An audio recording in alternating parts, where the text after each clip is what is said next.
السلام علیکم دوستو، آر جی اردو سٹوری میں خوش آمدید۔ پیارے دوستو، اگر چینل پر نئے ہیں تو برائے مہربانی چینل کو سبسکرائب کر دیں۔ پیارے دوستو، پرانے زمانے کی بات ہے کہ کسی ملک میں ایک بادشاہ حکومت کرتا تھا۔ یہ بادشاہ رحم دل، سخی اور عقلمند تھا۔ اس کی بہت بڑی سلطنت تھی۔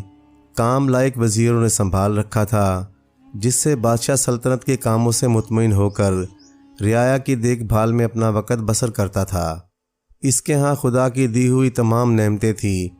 خدا نے انہیں چاند جیسی خوبصورت شہزادی بھی عطا کی تھی، لیکن شہزادی نسرین آنکھوں سے محروم تھی۔ بادشاہ نے شہزادی کے لیے دور دور سے بے شمار لائق حکیم بلوائے، مگر کوئی بھی حکیم شہزادی کی آنکھوں کو روشنی نہ دے سکا۔ بادشاہ اور ملکہ شہزادی کے غم میں مرے جا رہے تھے۔ انہیں اس بات کا خیال ستاتا تھا کہ کوئی بھی شہزادہ اندھی شہزادی سے شادی نہیں کرے گا۔ بادشاہ نے کئی بار اس کی شادی کا اعلان کیا، بہت انعام کا لالچ دیا، اس کے باوجود کوئی بھی اندھی شہزادی سے شادی کرنے پر رضامند نہ ہوا۔ ایک دن بادشاہ کو انتہائی پریشان دیکھ کر وزیر نے کہا، بادشاہ سلامت، آج کل آپ بہت پریشان نظر آ رہے ہیں۔ اگر گستاخی نہ ہو تو پریشانی کی وجہ پوچھ سکتا ہوں؟ بادشاہ تھوڑی دیر سر جھکائے خاموش رہا اور پھر بولا، تمہیں معلوم ہے کہ شہزادی نسرین اندھی ہے، اس وجہ سے کوئی بھی اس سے شادی کرنے کے لیے تیار نہیں ہوتا۔ وزیر بولا، عالی جاں، آپ اعلان کر دیجئے کہ جو کوئی بھی شہزادی کی آنکھوں کو اچھا کرے گا، اس کے ساتھ نہ صرف شہزادی کی شادی کر دی جائے گی، اس کو سلطنت کا وارث بنا دیا جائے گا۔ بادشاہ کو یہ تجویز پسند آئی اور دوسرے دن یہ اعلان کر دیا گیا کہ جو شخص شہزادی نسرین کی آنکھیں ٹھیک کر دے گا، اس کی شہزادی کے ساتھ شادی کر دی جائے گی اور اسے تخت و تاج کا مالک بنا دیا جائے گا۔ اس اعلان کا سن کر بہت سے شہزادے اپنی قسمت آزمائی کے لیے علاج کی تلاش میں مصروف ہو گئے، جس سے شہزادی ٹھیک ہو سکے۔ اسی ملک میں ایک غریب آدمی بھی رہتا تھا، جس کا ایک بیٹا تھا جو اس کے بڑھاپے کا سہارا تھا۔ اس کو اپنے بیٹے سے بہت محبت تھی اور وہ بھی باپ کی بے حد عزت کرتا تھا۔ جب اس نے بادشاہ کا اعلان سنا تو اس نے ایک دن اپنے باپ سے کہا، اگر آپ اجازت دیں تو میں بھی قسمت آزمائی کروں، ہو سکتا ہے کہ قسمت ہمارا ساتھ دے۔ باپ نے ہنس کر کہا، نادان بچے، دنیا بھر کے بڑے بڑے حکیموں نے شہزادی کا علاج کیا اور شہزادی کی آنکھیں ٹھیک نہ کر سکے، تو تم کیا کر سکو گے؟ تم جانتے ہو میں تمہارے بغیر زندہ نہیں رہ سکتا۔ اگر تم مجھے تنہا چھوڑ کر چلے گئے تو تمہارے آنے تک میں زندہ نہیں رہ سکوں گا۔ بیٹا بولا، ابا جان، خدا نے چاہا تو میں بہت جلد لوٹوں گا۔ باپ نے پھر سمجھاتے ہوئے کہا، بیٹا یہ کام غریبوں کے کرنے کے نہیں ہیں، یہ تو صرف امیروں اور شہزادوں کے کام ہیں۔ تمہارے پاس تو سواری کا گھوڑا تک نہیں ہے۔ بہتر ہے کہ تم یہ خیال اپنے ذہن سے نکال دو، پیدل جنگلوں کی خاک چھاننے سے کیا فائدہ؟ لڑکے نے ہمت سے کام لے کر کہا، ابا جان، آپ اجازت دیں تو مجھے یقین ہے کہ خدا تعالی ہماری مدد فرمائے گا اور میں ضرور کامیاب لوٹوں گا۔ بیٹے کے اصرار پر باپ نے جانے کی اجازت دے دی اور اس کی کامیابی کی دعائیں مانگنے لگا۔ لڑکا اپنے باپ سے رخصت ہو کر اپنے ایک دوست کے گھر پہنچا۔ اس سے چند دنوں کے لیے اس کا گھوڑا مانگا اور شہر سے باہر نکل گیا۔ کئی دنوں تک جنگلوں میں مارا مارا پھرتا رہا۔ ایک دن تھک ہار کر ایک پیڑ کے سائے میں سو رہا تھا کہ ایک بزرگ دکھائی دیے۔ بزرگ نے کہا، انور، چونکہ تم اپنے ضعیف باپ کے فرما بردار بیٹے ہو، اس لیے اس مہم میں ہم تمہاری مدد کرتے ہیں۔ تم مشرق کی طرف چلے جاؤ، وہاں تمہیں ایک تالاب ملے گا۔ اس تالاب میں لال پانی ہوگا، تم تالاب میں کود جانا، ویسے ہی تم کو مختلف قسم کی آوازیں سنائی دیں گی۔ اگر تم ان آوازوں کو سننے اور سمجھنے کی کوشش کرو گے تو اسی تالاب میں ڈوب جاؤ گے۔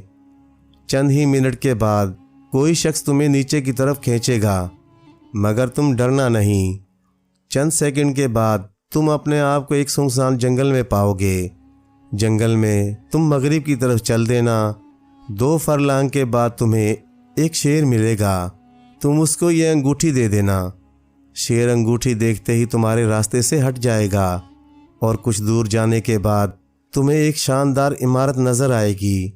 اس عمارت کا دروازہ بند ہوگا، تم اس انگوٹھی کو کواڑ سے لگا دینا، دروازہ خود بخود کھل جائے گا، تم بلا خوف ہمت کر کے اندر چلے جانا۔ عمارت کے اندر دائیں جانب ایک کنواں ملے گا، اس کنویں کے اندر پیلے رنگ کے گلاب کا ایک پھول تیر رہا ہوگا، اس پھول کو فوراً کنویں سے باہر نکال کر اسی راستے سے جس سے تم گئے تھے واپس آ جانا۔ اگر تم نے ذرا سی بھی غفلت برتی تو پھر ہمیشہ کے لیے اسی کنویں میں قید ہو جاؤ گے۔ اس گلاب کے پھول کو نچوڑنا، اس کا ایک ہی قطرہ انشاءاللہ شہزادی کی آنکھیں ٹھیک کر دے گا۔ انور ایک دم نیند سے چونک پڑا اور پھٹی پھٹی آنکھوں سے چاروں طرف دیکھنے لگا۔ دور دور تک اسے کچھ بھی نظر نہ آیا۔ یکایک اس کی نظر انگوٹھی پر پڑی۔ انگوٹھی کا نگینہ انتہائی چمک رہا تھا۔ اس نے انگوٹھی فوراً اٹھائی اور اسی وقت بزرگ کے بتائے ہوئے راستے پر چل پڑا۔ مسلسل 2 گھنٹے تک چلنے کے بعد اسے دور سے ایک تالاب دکھائی دیا جس کا سرخ پانی دور سے چمک رہا تھا۔ انور بلا خوف و خطر تالاب میں کود پڑا اور نتیجے کا انتظار کرنے لگا۔ تالاب میں کودتے ہی اسے بہت سی خوفناک آوازیں سنائی دینے لگیں، مگر اس نے کسی بھی آواز پر توجہ نہیں دی بلکہ آنے والے وقت کا انتظار کرنے لگا۔ 1-2 منٹ کے بعد اس نے محسوس کیا کہ وہ خود بخود نیچے کی طرف جا رہا ہے۔